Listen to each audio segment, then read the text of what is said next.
Here are the biggest news headlines you missed last week. Hey, your favorite mortgage guy John B. here with this week's market update. First, we had the biggest spike in builder confidence that we've seen in over a decade. That's 2 months straight we've seen an increase in that number, and that means that builders are feeling a lot better about 2023 than they did last year. Some of that confidence can be seen in recent numbers showing a big increase in single-family built-for-rent homes. New construction starts for single-family rental homes saw an increase of 33% in 2022 over 21. That means the demand for single-family rentals has gone up, and builders are starting to invest more in that type of housing.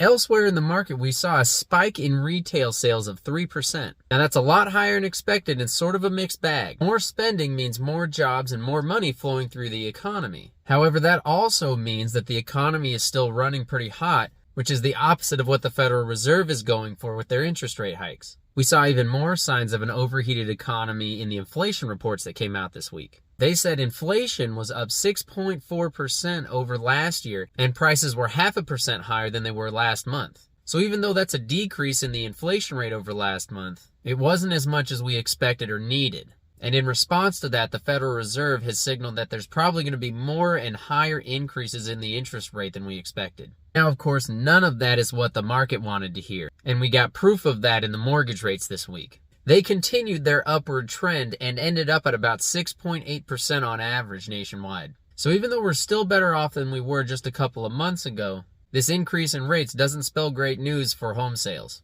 Speaking of which, keep your eyes peeled for the new and existing home sales reports which come out later this week. We'll also have an announcement from the Federal Reserve Chair in Atlanta, as well as reports on consumer spending. So there's a lot of information still to come. Make sure to follow me for the latest news and have a great week.